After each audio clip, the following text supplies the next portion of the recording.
Hello viewers, I Dr. SVK Lal welcome you all in my YouTube channel. Today we will get information regarding amenorrhea and will also know about its homeopathic treatment. तो आइए मेरे YouTube channel में आपका बहुत बहुत स्वागत है। सबसे पहले एमेनोरिया के बारे में हम थोड़ी सी चर्चा करेंगे और जानेंगे कि एमेनोरिया क्या है। तो इसे हम हिंदी में ऋतुबंध या अनार्तव या रजरोध के नाम से समझ सकते हैं। तो आइए अब समझते हैं कि ये what is amenorrhoea. In English we may define it और we may say this is the medical condition where one may find the absent of menstrual cycle. इस तरह से हम इसको बोल सकते हैं कि यह एक चिकित्सीय परिस्थिति है जिसमें कोई महिला अपने मासिक धर्म को अनुपस्थित पाती है। तो सबसे पहले मासिक धर्म को कब अनुपस्थित पाती है? जब उसका एज हो, उसके बाद अनुपस्थित पाती है। तो इस हिसाब से एमेनोरिया को दो भागों में बांटा गया है, या दो ये कह सकते हैं कि दो तरह का एमेनोरिया होता है। एक होता है प्राइमरी एमेनोरिया और दूसरा होता है सेकेंडरी एमेनोरिया। तो प्राइमरी एमेनोरिया क्या होता है? प्राइमरी एमेनोरिया होता है कि जब किसी लड़की में प्यूबर्टी आती है और उसको मासिक धर्म आने का समय होता है और फिर भी उसको मासिक धर्म नहीं हो, उसका मेंस्ट्रुअल साइकिल शुरू नहीं हो, तो इसे हम प्राइमरी एमेनोरिया के कैटेगरी में रखते हैं। अब इस पर भी थोड़ा सा मतलब ये है कि कब किसी लड़की का मासिक धर्म शुरू होना चाहिए। तो ये कंट्री वाइज डिफरेंट हो जाता है और समय के हिसाब से भी। जैसे भारतवर्ष में पहले 13-14 वर्ष या 15 वर्ष की अवस्था में मासिक धर्म शुरू होता था लड़कियों में, लेकिन आजकल ये 11-12 के एज में पहुंच गया है। लेकिन जो ठंडा देश है वहाँ 17-18 में मासिक धर्म शुरू होना बहुत कॉमन है। तो इस हिसाब से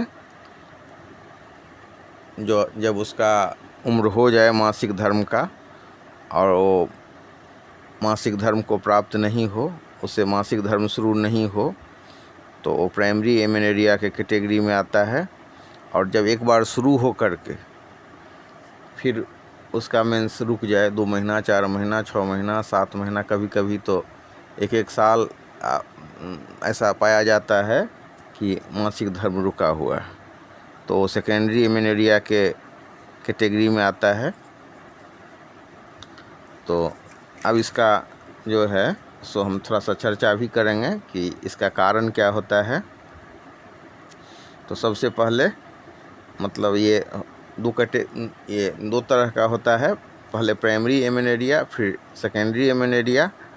तो जब प्यूबर्टी आने पर भी मासिक धर्म प्रारंभ नहीं होता है, अर्थात मेंस्ट्रुअल साइकिल प्रारंभ नहीं होता है, तो उसे हम प्राइमरी एमेनोरिया कहते हैं।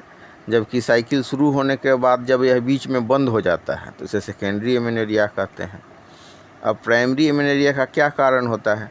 तो प्राइमरी एमेनोरिया का कारण कभी कभी एब्सेंट ऑफ यूट्रस भी होता है। ऐसा देखा गया है कि मासिक धर्म शुरू नहीं हुआ और इलाज भी उसका कराया गया, लेकिन जब उसका अल्ट्रासाउंड हुआ, जांच हुआ, तो पता चला कि उसमें यूट्रस ही नहीं है।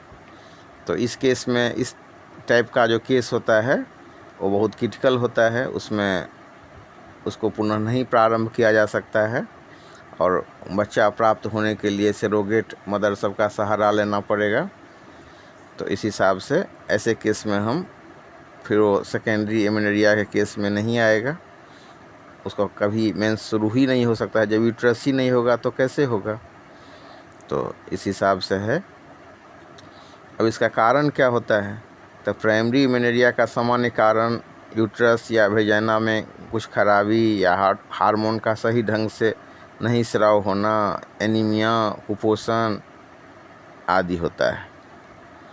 तो when the puberty comes, the menstrual cycle should be started, but sometimes we see and observe that it is delayed and starts lately, but starts whenever the causes is being removed, the menstrual cycle starts. And what it is, in European country you may say it is 16 to 19. In olden age it was 14 to 17, and nowadays it is the age is reduced, it is up to 11 to 12. अब उसके बाद चर्चा करते हैं थोड़ा सा कि secondary amenorrhoea का क्या कारण होता है। तो सेकेंडरी एमेनोरिया का कारण होता है कि जैसे डिप्रो-प्रोवेरा जैसा जो गर्भ निरोधक कंट्रासेप्टिव जो सुई सब है, उसके बाद आप देखेंगे कि 6-6 महीना तक पीरियड बंद हो जाता है। और जब आप डॉक्टर से मिलेंगे और कहेंगे कि लेने के बाद ऐसा हो गया, तो बोलेंगे कि चलिए ब्लड जाना कोई अच्छी बात है, और अच्छी बात है, चलिए नहीं हो रहा है तो शरीर से आपका ब्लड का स्राव नहीं हो रहा है, ब्लड का लॉस नहीं हो रहा है। कभी कभी आप देखेंगे कि गर्भ निरोधक जैसे मतलब मालाडी या इस टाइप का जो होता है, हालांकि उसमें हार्मोन का मात्रा बहुत कम होता है ये सुई के तुलना में, और डेली लेना भी होता है, तो उससे भी कई बार सेकेंडरी एमेनोरिया का केस बनता है। लेकिन कम ही ऐसा मामला है जो सेकेंडरी एमेनोरिया टेबलेट सबसे हो। और कुछ अन्य कारण जैसे हाइपरथायराइड हो सकता है, या बच्चों को दुग्धपान कराना, ब्रेस्ट फीडिंग हो सकता है। कुछ महिलाएं बहुत ज़्यादा जिम करने लगती हैं वज़न घटाने के लिए, तो वो भी एक कारण हो सकता है। और सामान्य जो व्यायाम है उस सबसे तो हार्मोन सबका सिक्रेशन लगभग नॉर्मल रहता है, तो मदद ही करता है कि हार्मोन को संतुलित नहीं होने दे। तो सामान्य व्यायाम प्राणायाम से फ़ायदा होता है, लेकिन अगर आप जिम उम सब करने लगते हैं काफ़ी, तो ये प्रभावित हो जाता है। और उसके अलावा डायबिटीज़, मानसिक तनाव, ये सब भी कारण हो सकता है। अब ये महिलाओं में जो मूड स्विंग हो जाए, या मतलब वो तनाव से गुजरें, या उनको मेंटल स्ट्रेस हो जाए, तो सारे चीज़ का मेंस्ट्रुअल साइकिल पर प्रभाव पड़ता है। खान पान से लेकर के अमन स्थिति तक बहुत सारे फैक्टर हैं जो मेंस्ट्रुअल साइकिल को प्रभावित करते हैं। तो सेकेंडरी एमेनोरिया में ये बहुत सारे फैक्टर हो सकते हैं। कई बार ड्रॉपसी हो सकता है, कई बार एनीमिया हो सकता है, कई बार जो आपका पिट्यूटरी ग्लैंड है उसका ठीक से फंक्शन नहीं होना हो सकता है, कई बार FSH हार्मोन के मात्रा में कमी हो सकती है, डायबिटीज़ भी कई बार रिस्पॉन्सिबल फैक्टर हो सकता है, थायराइड रिस्पॉन्सिबल फैक्टर हो सकता है, कई बार PCOS पॉलीसिस्टिक जो सिंड्रोम होता है, ओवेरियन सिस्ट होता है, पोलियो ओवेरियन सिस्ट वो होता है, ओबेसिटी भी एक फैक्टर हो सकता है। तो इस हिसाब से हम इसको समझ सकते हैं।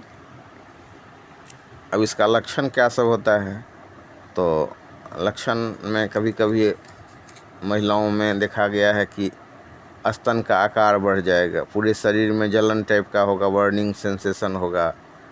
बर्निंग सेंसेशन इन हेड भी हो सकता है, अर्थात शरीर में माथा सरगर्म जैसा अनुभव हो जाएगा। तलहथी और मतलब तलवा से में जलन की शिकायत हो सकती है। चिड़चिड़ापन हो सकता है, वजन में परिवर्तन हो सकता है। तो ये सब लक्षण सब हो सकते हैं। अब आप देखेंगे कि कई बार मतलब सेकेंडरी एमेनोरिया के केस में भी कंसीवमेंट हो जाता है। कभी कभी 1-2 मामला ऐसा देखा गया है कि एक इशू हुआ और उसके बाद मेंस हुआ ही नहीं, लेकिन बच्चा ठहर गया, तो ये भी होता है। और एक कंसीवमेंट का भी ये लक्षण सेकेंडरी एमेनोरिया होता है। कंसीवमेंट के बाद तो नेचुरल है कि मतलब जो मेंस बंद हो जाएगा कंसीवमेंट के बाद, तो ये भी एक फैक्टर होता है। दूसरा कि बच्चा होने के बाद किसी को 4 महीना, 5 महीना, 6 महीना तक पीरियड नहीं होता है। कोई महिला जो दुग्धपान करा रही होती है, ब्रेस्ट फीडिंग में रहती है, तो उनको 1-1.5 साल भी कभी कभी ये नहीं होता है। मेंस्ट्रुअल साइकिल नहीं प्रारंभ होता है। तो इसमें मैन टू मैन वेरिएशन है। इसमें आप आराम से ऐसा नहीं कह सकते हैं कि मतलब डिलीवरी के बाद 5 महीना में शुरू हो जाए या 6 महीना में ही हो जाए या साल भर में भी हो जाए। तो इसके फैक्टर सब हैं, इन फैक्टर को हम लोग देखेंगे।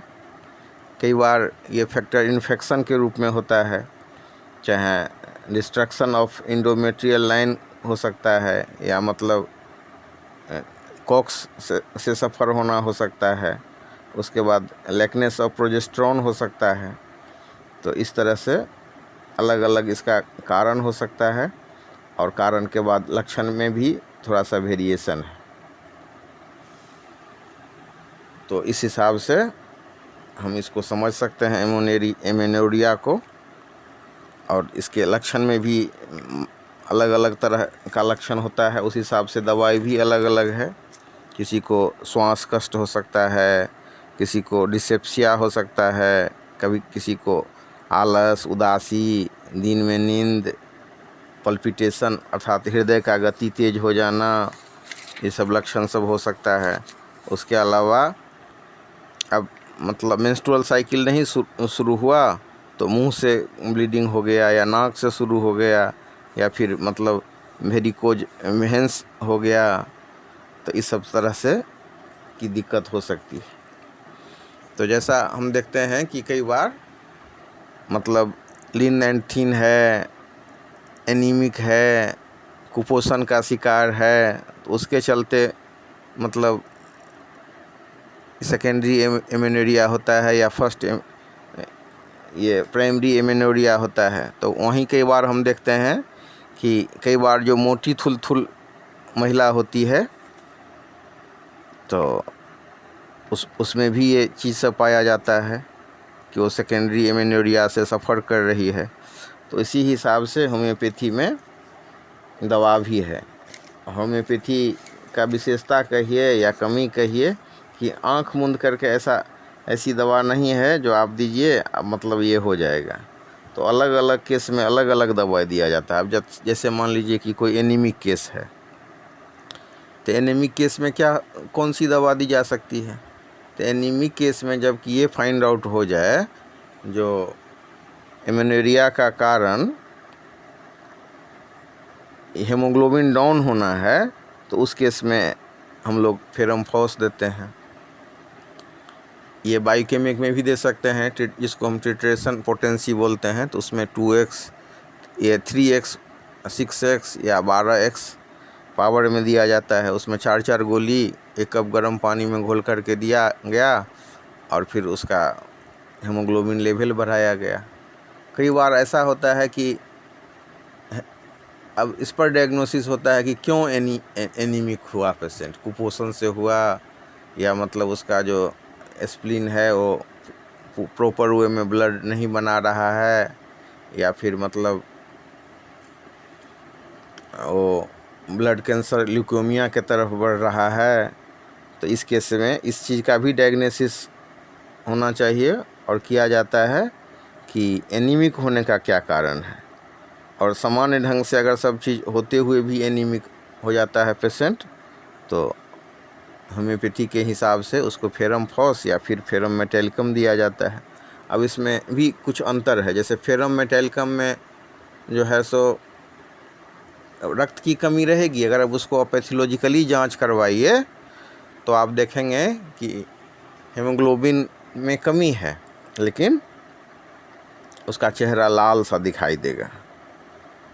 उसी हिसाब से अब सीपिया के केस में देखेंगे कि कभी बहुत ब्लीडिंग होता है और कभी 2-2 महीना 3-3 महीना तक ब्लीडिंग ही नहीं हुआ। इसमें कई बार हम लोग मेंटल सिम्टम्स को भी देखते हैं।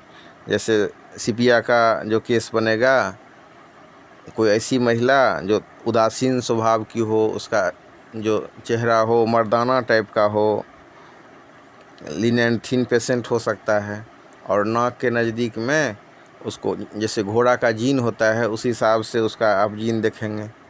हाथ पाँव में पानी लगने की शिकायत देखेंगे, मर्दाना चेहरा उसका देखेंगे। तो इस सब हिसाब से अगर हो तो सीपिया बहुत अच्छी दवा हो सकती है। उसके अलावा बहुत सारी दवाएं हैं, सिकेल कोर है, कस्टिकम है, एपिस है, फेरम फॉस है, एकोनाइट है, सिमीसिफ्यूगा है, sulphur, nux, puls, natrum carb, calcarea carb, onosmodium, lycopodium, baryta carb, graphites, chamomilla, ignatia, thyroidinum, बहुत सारी दवाएं हैं जो सेकेंडरी एमेनोरिया में या प्राइमरी एमेनोरिया में दिया जाता है। तो इम्पोर्टेंट है कि पहले हम लोग केस को डायग्नोसिस करते हैं और उस हिसाब से दवाई का सिलेक्शन होते हैं, और सही ढंग से अगर दवाई का सिलेक्शन हुआ तो बहुत ही चमत्कारिक ढंग से होम्योपैथी में के माध्यम से एमेनोरिया का बहुत सफलतापूर्वक इलाज किया जा सकता है।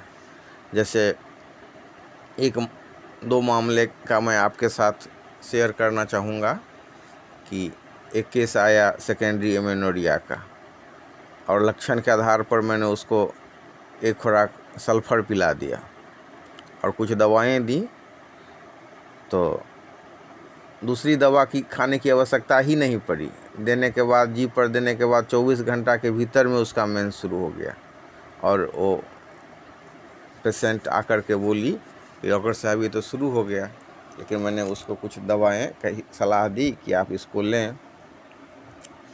इसी हिसाब से एक दवाई है बायो 15, बायो कम्बिनेशन नंबर 15। तो कई डॉक्टर का ऐसा अनुभव है, मेरा भी अनुभव है कि अगर अनियमित मतलब मेंस्ट्रुअल साइकिल हो, इरेगुलर मेंस्ट्रुअल साइकिल हो, तो 2 से 3 महीना तक बायो नंबर 15 का सेवन करने से बहुत ही फ़ायदा पहुंचता है।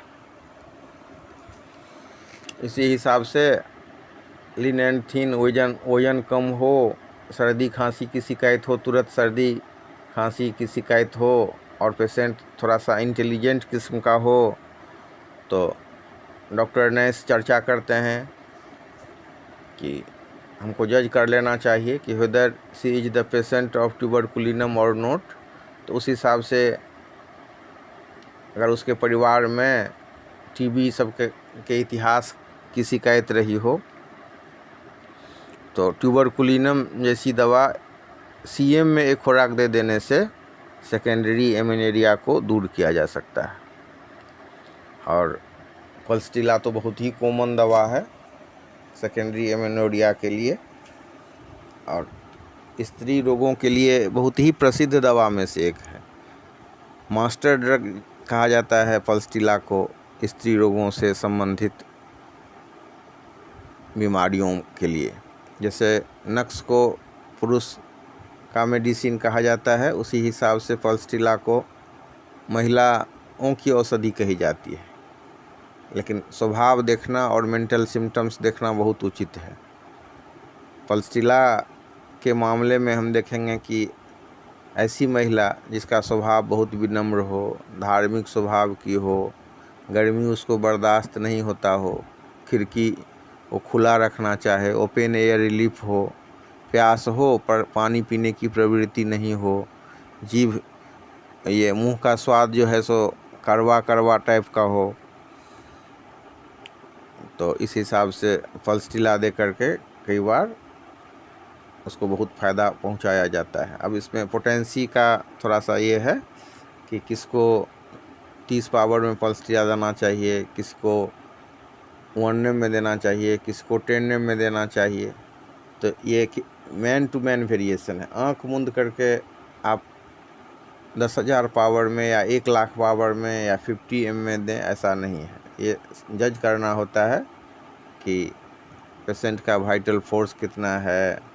अब बहुत सारे डॉक्टर ऐसे हैं जो पल्सटिला क्यू और जेनेसिया क्यू को बराबर बराबर मात्रा में मिला करके सेकेंडरी एमेनोरिया के केस में देने की सिफारिश करते हैं, लेकिन मेरा मानना है कि किसी दवाई का अंधभक्त नहीं होना चाहिए और किसी पोटेंसी का भी नहीं।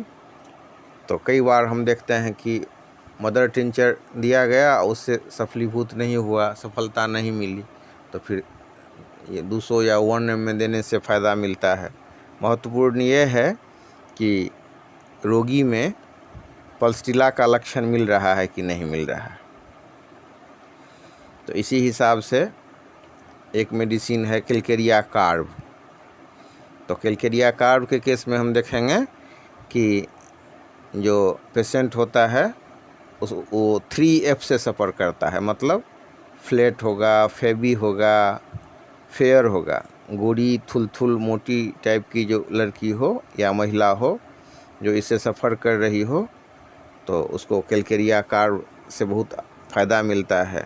थोड़ा सा मेंटल सिम्टम्स पर भी गौर करना उचित है। जैसे इसमें हम देखेंगे कि एक ही बात उसके दिमाग में बार बार चल रही हो, अंडा खाने की बहुत इच्छा हो, तो इसी केस में कैलकेरिया कार्ब से फ़ायदा मिलता है। एक अन्य दवाई है ग्रेफाइटिस, वो भी बहुत अच्छी दवा है सेकेंडरी एमेनोरिया के लिए। तो इसमें उसका लक्षण होता है कि मतलब एकदम कठिन कब्ज हो, गुठली टाइप का मल हो, और ग्रेफाइटिस का भी पेशेंट थोड़ा सा मोटी और थुलथुल होती है। त्वचा संबंधी शिकायत पाई जाती है, एक्जिमा सबकी शिकायत हो सकती है। उसी हिसाब से सिमिसिफ्यूगा के मामले में हम देखेंगे कि due to endocrine disorder secondary amenorrhea नहीं हो रहा है। वहीं ये पॉली ओवेरियन सिस्ट सबके मामला में एपिस से बहुत अच्छा फ़ायदा होता है। केमोमिला, अगर गुस्सा होने के बाद सेकेंडरी एमेनोरिया से पेशेंट सफ़र कर रहा हो तो केमोमिला बहुत अच्छी दवा होती है। और मैं एक केस आपके सामने में चर्चा करना चाहूँगा, शेयर करना चाहूँगा। एक डॉक्टर हैं, वो अक्सर कभी कभी सलाह लेते रहते हैं, पूछते रहते हैं। तो ऐसा ही एक मामला उनके नज़दीक आया। उन्होंने सल्फ़र दिया, पल्सटिला दिया, अशोका क्यू चलाया, नक्स दिया, सिकेल कोड दिया, सिमिसिफ्यूगा दिया, कैलकेरिया कार्ब, सारे मेडिसिन को दे चुके थे और ऐसा नहीं हो रहा था। वो सेकेंडरी एमेनोरिया को रिमूव नहीं कर पा रहे थे। तो उन्होंने मुझसे सलाह मांगी।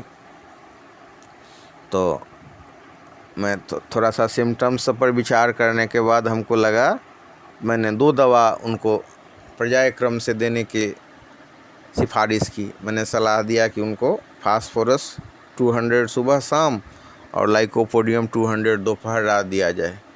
2 से 3 दिन में उनका मासिक धर्म शुरू हो गया उनके पेशेंट का, और उन्होंने बड़ी तारीफ़ की कि आप जो दवाई बताए तो उससे बहुत राहत मिली, बहुत फ़ायदा हुआ।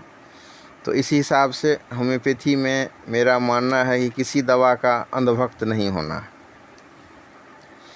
और भी बहुत सारे मामले हैं। कभी कभी आप देखेंगे कि अचानक कोई घटना घट गई, दिमाग में शॉक लग गया, तो या मतलब कोई ऐसी बात हुई जिस घटना घटने के कारण जो मेंस्ट्रुअल साइकिल डिस्टर्ब हो गया, सेकेंडरी एमेनोरिया के केस में पेशेंट आ गया, तो उस केस में दवाई दिया जाता है कैलकेरिया फॉस, जबकि पेशेंट लीनियंथीन हो। जैसे कैलकेरिया कार्ब के मामले में हम देखते हैं ना कि मोटी थुलथुल गोरी, सर पर पसीना, उसी हिसाब से कैलकेरिया फॉस का पेशेंट कैसा होगा, तो लीनियंथीन होगा। लेकिन अगर मतलब घटना ऐसा हो जिसमें कि धन का लॉस हो गया हो, दुख तकलीफ़ हो, और पेशेंट को तंबाकू का गंध या धूम्रपान का गंध बर्दाश्त नहीं हो, तब हमारा मेडिसिन होता है इग्नेशिया। तो इस हिसाब से हम अलग अलग ढंग से इसको ये कर सकते हैं दवा का सिलेक्शन।